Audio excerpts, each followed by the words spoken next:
that old time religion. Hey everybody, it's 2017, January, time for a brand new 5 favorite records. Hope that you had a great holiday. Mine was very busy. Hope that yours wasn't too crazy or confrontational. 2017 is looking to be that kind of year. No rules here, of course, as usual. It could be a new release or something I found in a dime bin in some old used record store. But I'm just glad to have them in my collection. Here they are. We're going to do one that I just got. Classic record from about 10-15 years ago. Beck, Sea Change. Now this came out at a time in my life when I was going through a big transition, and of course if you know the story behind the record is Beck's longtime girlfriend left him. He had already recorded all of this, an entire album, which ended up, I believe, making up the bulk of Wero, and his longtime girlfriend left him, and he just scrapped the whole thing and got together with Nigel Godrich and wrote Sea Change. Beautiful record. If you've never heard it before, you really should get it. It's available, obviously, in all formats. And just lush strings that Nigel Godrich is known for. The arrangements are fantastic. And the songwriting, this was really the first album where a lot of people realized that Beck could actually do a decent job of singing instead of just like rapping or doing whatever it is that he does. So absolutely a classic album and an absolutely great transition, bittersweet, leaving something behind album. And given the nature of this past year and how crazy things have been and how ugly things have gotten, I feel like this is one that was re-released just in time. Now, before the re-release, which just came out at the end of the year, the original vinyl copies of these were going for $400. So snap them up now while you can. Absolutely essential record, and just, Beck. Can't say enough about it. Sea Change. Next up, I'm going to do one that I bought a re-release of as well, but it is a classic album from, I believe, 1970, 1971. German band called Silberbart. 4 times sound raising. This is one of those albums, and you kind of see this a lot with proto-metal bands in the 70s and metal bands and doom bands now, is they don't put out, an album with a big track list. They just put out like 2 sides, and each side is a song, or there's a couple songs on each side. That's what they did here. The shortest song on here is 4 minutes. That's Chub Chub Cherry, which is, if you're going to introduce yourself to Silverbart, that is the way I would do it. And then the next longest song, or the next shortest song, is 10 minutes. So, experimental, kind of like heavy metal. Just a really, really heavy and spacey and kind of weird record. If you're a fan of early 70s metal, like Blue Cheer and that kind of stuff, this is one that is worth checking out if you are more in an experimental mood. If anything, Head Tier of the Drunken Sun and Chub Chub Cherry are the ones that you should kind of start with.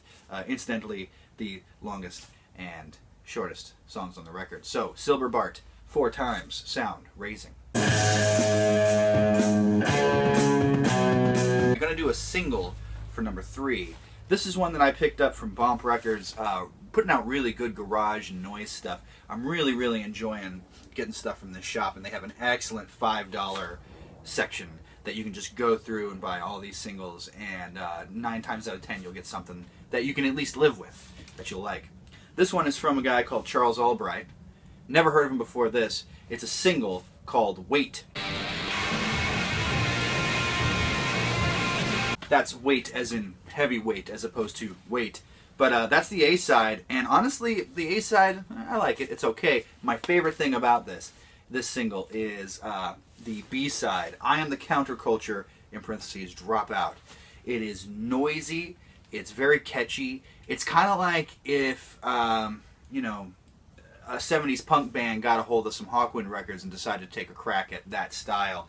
I really, really dig this. It was $5 at Bomp Records. I don't know how easily accessible it is, but he's around. Charles Albright's doing stuff, so you can follow him on Instagram and Twitter and all that fun stuff too to see what he's up to next.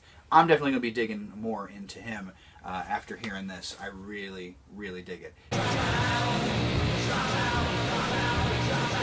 Next up is another new one, or a recent one. This one came out in 2015. Coke Weed, Mary Weaver. Big love to Beyond, Beyond is Beyond, obviously.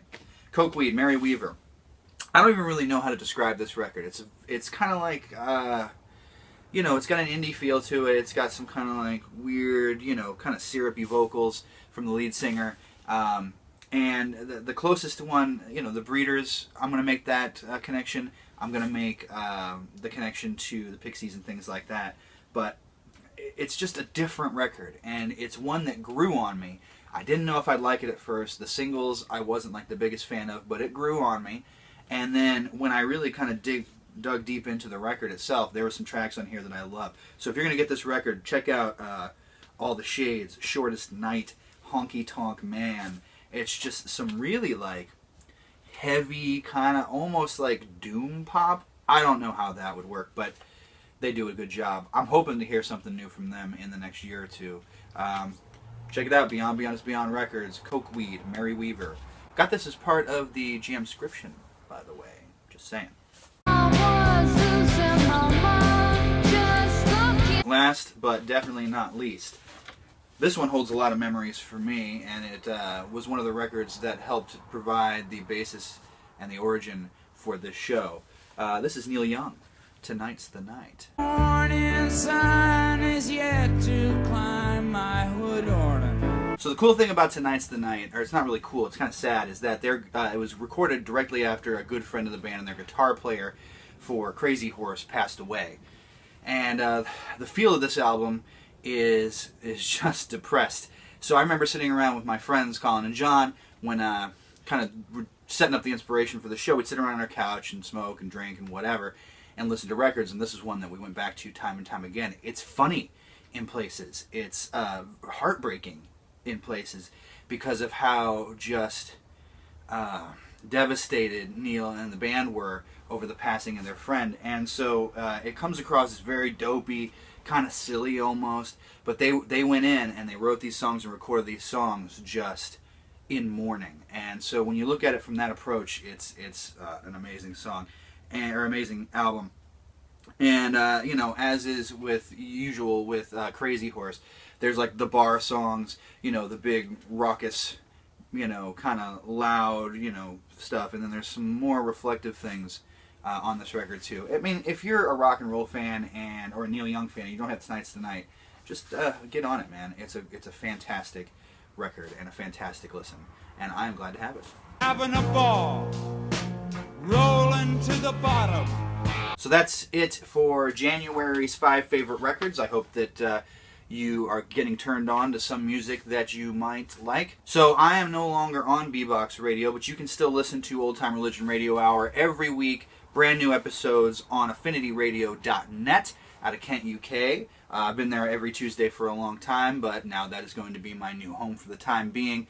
Every Tuesday night, 5 p.m. Eastern, 10 p.m. UK time in London.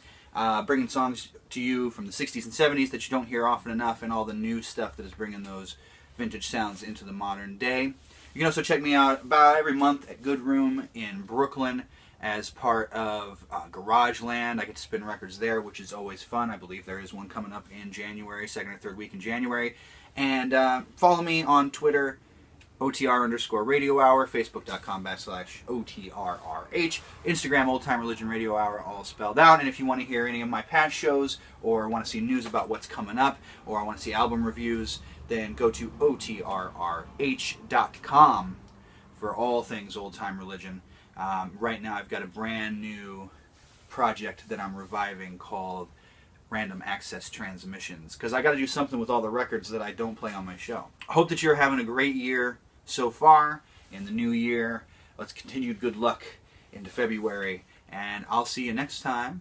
Well, I'll see you when I see you. There's something to